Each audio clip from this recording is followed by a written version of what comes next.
ડુંગળીને મેં કટિંગ કરીએ આ રીતનું, છોકરાને સારી લાગે અને આ રસાદાર છોકરા સોળે સોળેને ખાય. હવે લગ્નગાળો પૂરો થવા જઈ રહ્યો છે તો સરસ મજાની ઢોકળાની આજ રસમ બનાવી દીધી છે.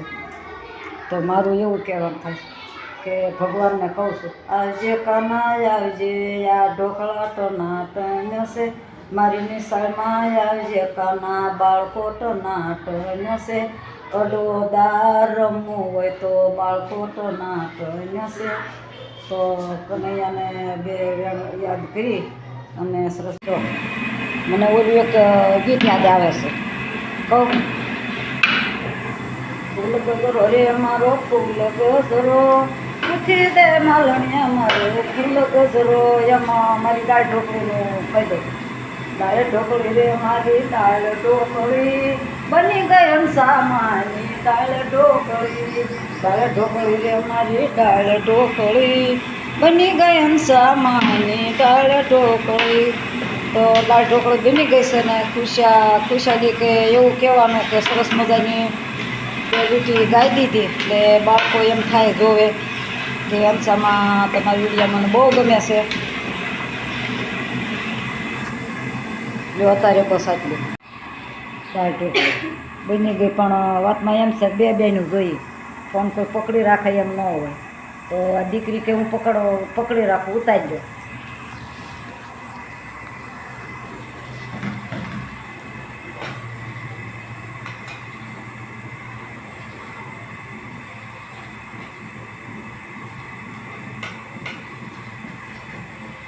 આપણે બનાવવાની રીત બતાવી કેમ તમે કઈ રીતે બનાવો છો તારી રીતે. એકદમ બધી કટકી નાખી દીધી છે, હવે શેરવાની છે. તો આપણે ટમેટા મરચાં હવે પધરાવી દઈએ. કારણ કે અગાઉ ન ખાય એ બધું આપણે રાહ જોઈએ, તે કરતાં સારું લાગવું જોઈએ, સરસ મજાનું બાળકો ખાઈ. તો આપણી છે કોથમીર કટિંગ કરી સરસ મજાની આપણે પધરાવી લીધી થોડીક વાર. તો અમારી રીત બતાવી દાળ ઢોકળીની. બીજા માતાજી હવે સા પાણીની કાંઈ વ્યવસ્થા કરી. તો નવા રસોડામાં દાળ ઢોકળીની શરૂઆત કરી દીધી છે. આપણે બીજી વખત કરી, પણ મજૂરીઓ જાતી બેનું એમ ન માનતું કે હંસામાં તમારે નિશાળની નોકરી સારી છે, બધે એક જ દી ઉગે છે. જો આ હજી 9:30 નથી થયા કે મેં એટલા રોટલા વણીવાળ્યા, પીંડા બાંધી અને આ એક ભાખરો શેકી નાખ્યો ગેસ ઉપર અને બરણીમાં સાટો દૂધ લાવી. સા ન કર્યો, અહીં ગેસ રાખવું જ પડખે. સા ન બનાવ્યો અને એક ભાખરો શેકી અને જે એક પીંડો નીચે પડ્યો, એક પીંડો અહીં, 2 પીંડા વણવાના બાકી છે. કાં 10:30 થઈ જાય. 10:30 પછી આ કટિંગ કરવાનું શરૂ કરી દઉં. તો આ તપેલામાં પાણી જે થોડું ગરમ મૂક્યું છે, જે 2 ડોલ નાખવાનું છે, આખું તપેલું ભરવાનું. આપણે બાળકો 250 જેટલા બેસે છે. તો જો આ શીરામાં કેટલા વાગે આવી કહું, ખોટું જ નહીં બોલવું, જે શીરામાં નથી મળ્યું. હું અહીંયા 5:30 આવીશું. બધા ટાંકા ભરી લીધા પાણીના, કારણ કે પાણી બધું બહારથી આવે છે નર્મદાનું. નિશાળની અંદર દાર નથી, બાજુમાં દાર હતો, એનું પાણી અમે લેતા હતા બાંધકામ માટે. પણ હવે એ દારમાં પાણી જતું રહ્યું છે, એટલે મારે 5 વાગે પાણી છોડે છે. એટલે અમારે 5:30 અહીંયા આવવાનું, કારણ કે અંધારું ઘણું હોય. પણ છતાંય હું ડગતી નથી. અને અમે તે પાણી જે કાંઈ નિમિત્તે એવું નથી ગોઠવણી, કાંઈ કનેક્શન આપેલા કે આખો દી પાણી સતત ચાલુ રહે. એ પાણી અમે 5:30 ન ભરીએ તો બાળકો તરસ્યા રહે. બાળકો તરસ્યા રહે એટલું જ નહીં, પણ મારું રસોડું પણ ન થાય. જો હું મારું પાણી ભરી રાંધવાનું, અહીંયા એક આ ડોલ ભરી છે, આ લીલી ડોલ દેખાય, એક તપેલું ભર્યું છે.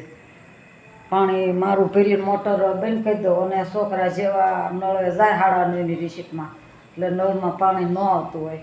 તો મારી જેવું મૂર્ખ્યું કોણ હોય.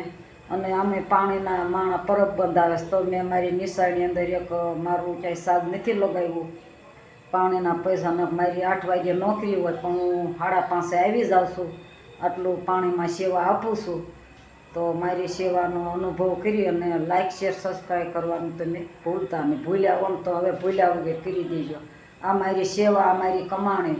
ઉપર જઈએ તેમ કેમ કાંઈક કમાણી કરી છે, તો આ કમાણીનું ફળ મને ભગવાન આપે મારી અંતિમ સમયે, અત્યારે નથી જોતું, અત્યારે જે હું કામ કરું છું તો અંતિમ સમયે મારે સેવાનું ફળ આપી દે ભગવાન, એવી મારી આશા ને અપેક્ષા સાથે તમારા સૌના આશીર્વાદ મને આપો તો હું મારું જીવન પૂરું કરું. ત્યારે મારે કોઈ રાતનું કાંઈ આમ. જય માતાજી, જય શ્રી કૃષ્ણ. સોલંકી હંસાબેનના ગુરુવારની સવારના પણ ઘર એક મંદિર, એમાં નિશાળ એક મંદિર, સરસ્વતી માનું મંદિર, જેમ જાનબાઈ માનું મંદિર હોય એમ. તો સરસ મજાનું જે વાળવા આવ્યા નથી તો વાળે સરસ મજાનું સાફ કરી નાખ્યું અને માતાજીના મંદિરમાં સરસ મજાનું રહોડું તૈયાર થઈ ગયું. પણ એક વાત, ભગવાને મનુષ્ય તો બનાવ્યા, પેલો અલગ અલગ પ્રકારના રંગરૂપ બનાવ્યા, અલગ અલગ પ્રકારની બુદ્ધિ નાખી, અલગ અલગ પ્રકારના આમ ઊંચી નીચી, કોઈ 3 ફૂટનું, કોઈ 5 ફૂટનું માનવ જીવનની વાત કરું છું, માણસની. કોઈ રૂપાળું કર્યું, કોઈ કદરૂપું કર્યું, કોઈ કાળું કર્યું, કોઈ ધોળું કર્યું, કોઈ મન બુદ્ધિનું કર્યું, કોઈ ડાયું કર્યું, કોઈ ગાંડું કર્યું. આવા કેટલાય પ્રકારના મનુષ્યને બનાવ્યા પ્રભુએ.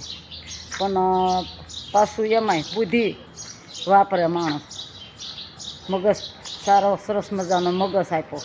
અને બુદ્ધિ કેવી વાપરે, પતિ પત્ની વચ્ચે જે અંતર હોય ને વાત હોય એ પર્સનલ રાખે, ભાઈઓમાં જે વ્યવહાર કરવાનો હોય એ અલગ રાખે, કુટુંબ વ્યવહાર કરવો હોય એમાંય બુદ્ધિ દોડાવે, નાત વ્યવહાર કરવો હોય એમાંય બુદ્ધિ દોડાવે.